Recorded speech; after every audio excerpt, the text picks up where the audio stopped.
মানুহজনৰ কথা যিগৰাকী মানুহে নুশুনে গৃহস্থী সংসাৰত আপুনি মন কৰিব দেই, আমাৰো সেই দশাই হয়।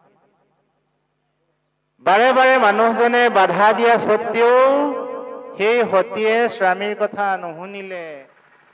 ল'ৰাটোৱে যেতিয়া মাকক বা দেউতাকক দায়িত্ব দিছিল, তেতিয়া মাক দেউতাকে দায়বদ্ধ হ'ল যে মোক বোপায়ে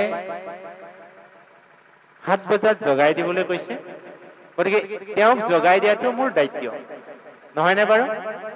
ল'ৰাটোৱে যিহেতু মাকক বা দেউতাকক দায়িত্ব দিছে যে মা তুমি মোক কালিলৈ 7 বজাত জগাই দিবা, কাৰণ মই 8 বজাৰ লগে লগে স্কুল পাবগৈ লাগিব।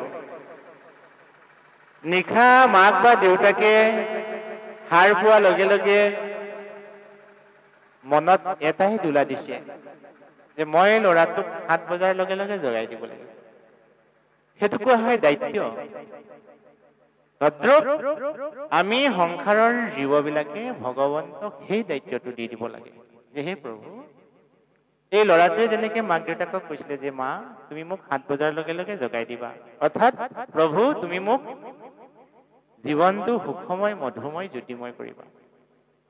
সুখময় মধুময় জ্যোতিময় কৰা দায়িত্ব তেওঁৰ, তেওঁক মাত্ৰ আমি অৰ্পণ কৰি দিব লাগে।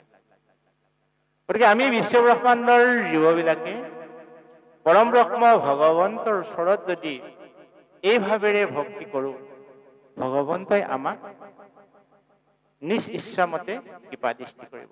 আৰু আমি যদি খুজি লওঁ তেতিয়াহ'লে তেওঁক আমি খোজাটোহে পাম, বাকী নোখোজা বহুত বস্তু থাকি যাব। সেইকাৰণে এই বিশ্বব্ৰহ্মাণ্ডত পূজনীয় দেৱবিলাকৰ ভিতৰত জগতৰ ঈশ্বৰেই শ্ৰেষ্ঠ জ্যেষ্ঠ, এই কথাষাৰ মহাপুৰুষ শ্ৰীমন্ত শংকৰদেৱে আমাৰ সমগ্ৰ মানৱ জাতিৰ মাজত বুজাই থৈ গ'ল। কিন্তু এটা সাৱধান বাণী দি থৈ গ'ল, হে নৰগণ, হে মনুষ্যগণ, নিনিন্দিবা নিহিংসিবা।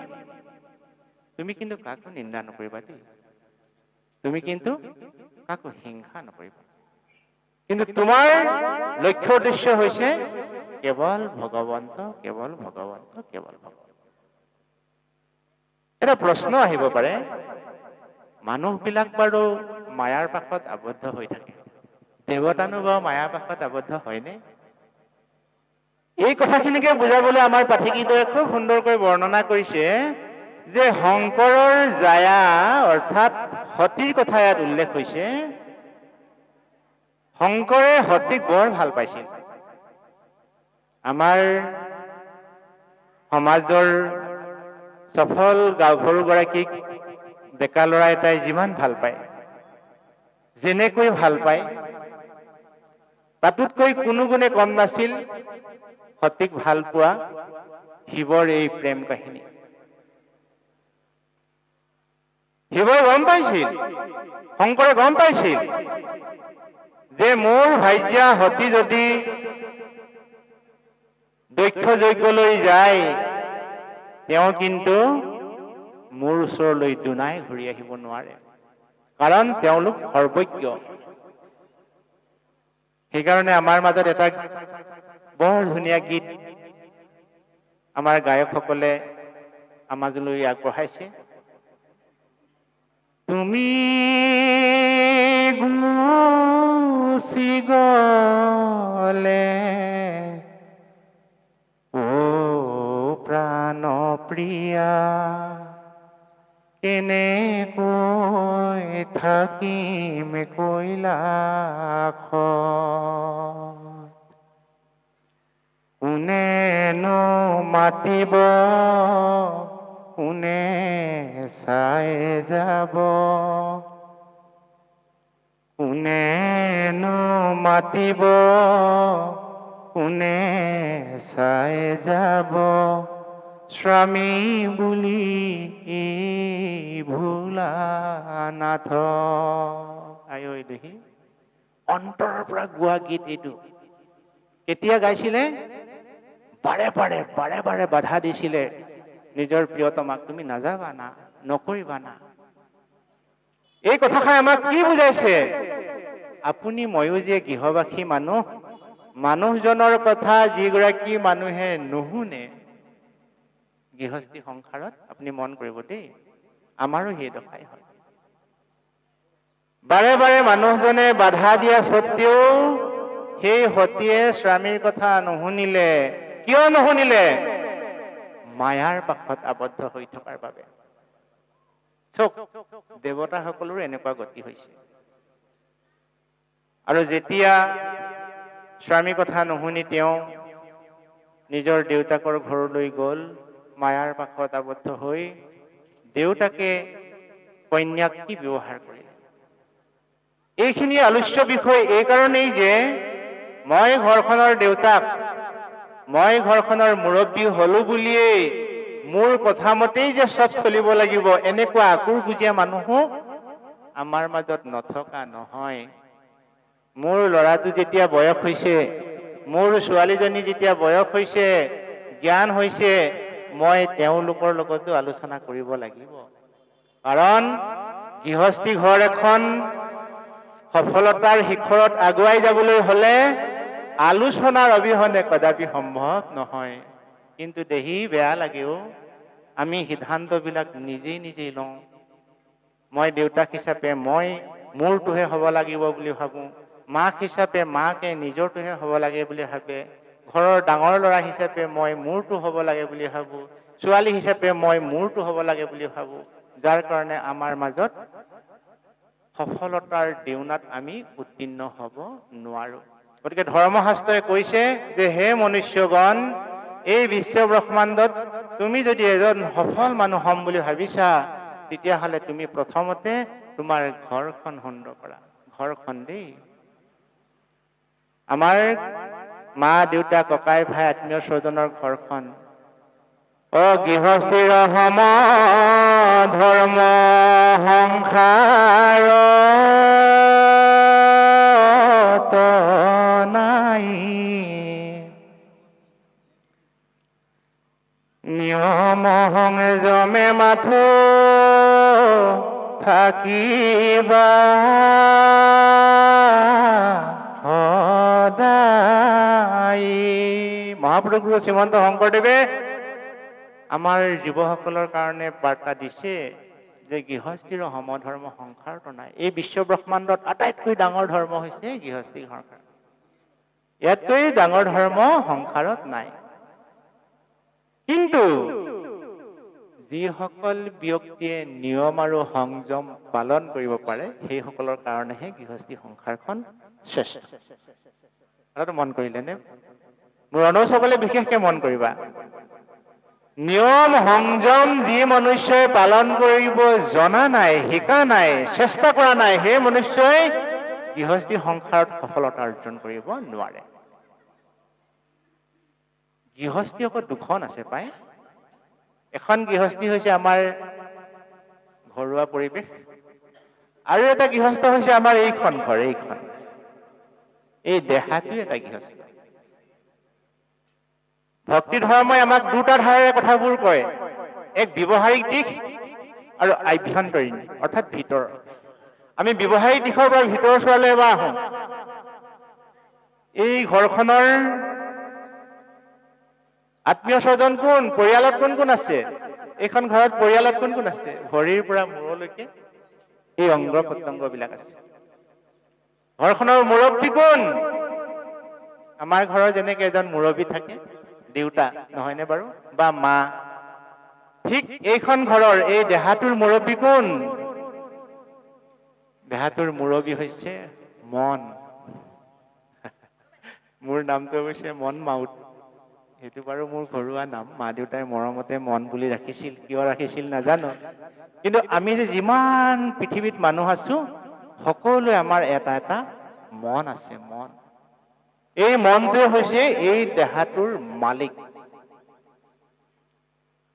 ঘৰখনৰ যেনেকে এজন মালিকজন হিচাপী মিতব্যয়ী শিষ্টাচাৰী হলে ঘৰখন যেনেকে সফলতাৰ শিখৰত যায়, এইখন ঘৰৰ মুৰব্বীজনো শিষ্টাচাৰী হ'ব লাগিব। এইখন ঘৰৰ মালিকজন যদি অশিক্ষিত হয় নহব দেই। ধৰ্মশাস্ত্ৰই কৈছে, হে মনুষ্যগণ, তোমাৰ ব্যক্তিগত ঘৰখন তুমি পকা কৰা, পকা। তুমি তাত ফাউণ্ডেশ্যনটো প্ৰথমতে কটকটীয়া কৰা, তাত তুমি কেইবাখনো শ্বট দিব পাৰিবা। কেনেকে ফাউণ্ডেশ্যন বনাবা, ভেটিটো কেনেকে বনাবা? যিজনে ইন্দ্ৰিয় দমি নিয়মিল মন,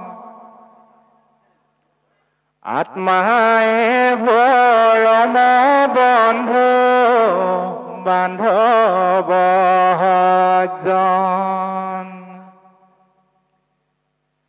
অজিত ইন্দ্ৰিয় যাৰ মন স্বতন্ত্ৰৰ, আত্মায়ে পৰম শত্ৰু নালাগে অবৰ। আৰু এই সুন্দৰ বাক্যষাকে মাধৱ পুৰুষে আৰু অকণমান কোমলকে আমালৈ দি থৈ গ'ল। আপুনি আপোনা বন্ধু, আপুনি আপোনা শত্ৰু, আপুনি আপোনাক ৰাখে মাৰে, হৰিক নভজি নৰে আপুনি হয় নষ্ট, অ হৰিক ভজি আপোনাৰ পতাৰে। তেতিয়াহ'লে আমি বুজিবলৈ একো বাকী নাথাকিল যে আমি নামঘৰলৈ কিয় আহিব লাগে, নহয়নে? যে হৰিক ভজিলে মানুহৰ জীৱন উত্তৰণ হয়, মনৰ প্ৰফুল্লতা আহে, মনৰ ভাৱনাবোৰ স্থিৰ হয়, মনৰ সিদ্ধান্তবিলাক দৃঢ় হয়। আৰু হৰিক যদি ভজনা কৰা নাযায়, ঈশ্বৰক যদি ভক্তি কৰা নাযায়, সাধু সংগৰ পৰা যদি নিজক আঁতৰি ৰখাওঁ, তেতিয়াহ'লে আমাৰ মনৰ ভাৱনাবিলাক দুৰ্বল হয়। আৰু মনৰ ভাৱনা যেতিয়াই দুৰ্বল হ'ব, তেতিয়াই দেখিব যে গৰাখহনীয়া আৰম্ভ হৈ গ'ল। গৰাখহনীয়া যেতিয়া আৰম্ভই হ'ল, তাত বানপানীয়ে থান বান কৰি পেলাব। জীৱন বাটত বহুজনৰ জীৱন ধ্বংস হৈছে। কিয় জীৱন ধ্বংস হৈছে? ইন্দ্ৰিয় সংযমৰ অভাৱত, ইন্দ্ৰিয় নিয়ন্ত্ৰণৰ অভাৱত, আত্মবিশ্লেষণৰ অভাৱত। ধৰ্মগ্ৰন্থই আমাক কি শিকায়? আত্মসংযম, আত্মনিয়ন্ত্ৰণ, আত্মবিশ্লেষণ। এই যে আত্ম আত্ম আত্ম অৰ্থাৎ নিজৰ কল্যাণৰ হকে যি মনুষ্যই জীৱনত চিন্তা কৰে, সেই মনুষ্যই ধৰ্মৰ আউজনি ল'ব লাগিব লাগিব লাগিব। ধৰ্মৰ অবিহনে সেই মনুষ্যই কেতিয়াও মনুষ্য জীৱন সাৰ্থক কৰিব নোৱাৰে। আৰু আজি শংকৰে সেই মায়াত আবদ্ধ হৈ নিজৰ ভাগ্যৰ প্ৰতি যি আসক্তি, সেই আসক্তিত আমাৰ চহা জীৱনৰ মানুহৰ দৰেই তেওঁ মোহিত হৈছিল, যাৰ কাৰণে তেওঁ নিজৰ প্ৰিয়তমাক ওচৰৰ পৰা আঁতৰি যোৱাটো কথা তেওঁ বিচৰা নাছিল। কিন্তু কালৰ যি বিধান, এই বিশ্ব ব্ৰহ্মাণ্ডত মানুহৰ হাতত কেইটামান ক্ষমতা ভগৱানে এতিয়ালৈকে দিয়া নাই আৰু সুদূৰ ভৱিষ্যতলৈও নিদিয়ে। আমি যদিও জীৱশ্ৰেষ্ঠ মানুহ, আমাক কেইটামান শক্তি ভগৱানে দিয়া নাই আৰু সুদূৰ ভৱিষ্যতলৈও নিদিয়ে। সেই নিদিয়া শক্তিকেইটাৰ ভিতৰত এটা হৈছে কালক ধৰি ৰাখিব পৰা, সময়ক ধৰি ৰাখিব পৰা ক্ষমতা বিজ্ঞানৰ হাতত নাই, মানুহৰ হাতত নাই। যদি বিজ্ঞানে সময়ক ধৰি ৰাখিব পাৰিলেহেঁতেন, এনেকুৱা ঔষধ নিৰ্মাণ কৰিলেহেঁতেন, যি ঔষধ খালে মানুহে গোটেই জীৱনটো ডেকাই হৈ থাকিলেহেঁতেন। আপোনাৰ মোৰ বাৰু বৃদ্ধ হ'বলৈ মন যায়নে? যিমান চেষ্টা কৰিলেও, যিমান কলা ৰং সানিলেও চুলিখিনি দুদিন কোলা হ'ব, এক সপ্তাহ কোলা হ'ব, আকৌ আপুনি বগা হৈ আহি যাব। চাওঁতে চাওঁতে চকুৰ দৃষ্টিশক্তি কমিব, কাণৰ শক্তি কমিব, স্মৃতি শক্তি কমিব, হাতৰ শক্তি কমি যাব। এদিন গৈ গৈ গৈ গৈ জীৱনটো বৃদ্ধাৱস্থাত উপনীত হ'ব। গতিকে কালক ধৰি ৰাখিব পৰা ক্ষমতা বিজ্ঞানৰ হাতত বা জীৱশ্ৰেষ্ঠ মানুহৰ হাতত নাই। গতিকে সেই কালৰ বশৱৰ্তী হৈ আজি সতীয়ে নিজৰ স্বামীকো এক প্ৰকাৰেৰে অৱজ্ঞা কৰিলে। গতিকে হে সজ্জনসকল, আমি এই অধ্যায়টিৰ যোগেদি আমি এটা কথাই জানিব লাগে যে আমি এখন ঘৰ প্ৰস্তুত কৰিছোঁ। আমাৰ ঘৰখনত প্ৰথম থাকিব লগা সম্পত্তিকেইটা কি? গডৰেজ, ভাল সোফা, ভাল টিভি, দামী মোবাইল নেকি বাৰু? নহয়। আমাৰ ঘৰখনত প্ৰথম থাকিব লগা সম্পত্তিকেইটা কি? মন কৰক, মোৰ অনুজসকলে মন কৰিবা। মৰম, স্নেহ, বিশ্বাস, ভাল পোৱা, সহানুভূতি, এইকেইটা সম্পত্তি প্ৰথম কিনিবা দেই। এই অনুজসকল, আমি জ্যেষ্ঠসকলৰ পৰা শিকিব লগা আছে, কিন্তু অনুজসকলক আমি ক'ব লগা আছে। আমি ঘৰখনত প্ৰথম গোটাব লগা সম্পত্তি কেইটা হৈছে মৰম, চেনেহ, বিশ্বাস, সৰলতা, নম্ৰতা, ভদ্ৰতা, মিতব্যয়তা। আজি মিতব্যয়তাৰ অভাৱ। এখন ঘৰত কিমান পইচা মন কৰকচোন। এটা মোবাইলত 300 টকা নহলে নহয়। কাৰেণ্টৰ বিল, গেছৰ বিল, টিভি ৰিচাৰ্জ, ল'ৰা ছোৱালী পঢ়া শুনা, অগণন উপাৰ্জনকাৰী মানুহৰ ঘৰতো খৰচ আছে আৰু চহা জীৱনৰ মানুহজনৰ ঘৰতো খৰচ আছে। গতিকে এই সমস্যাবিলাকৰ মাজেৰে আপুনি মই জীয়াই থাকিবই লাগিব এজোপা বটবৃক্ষৰ দৰে।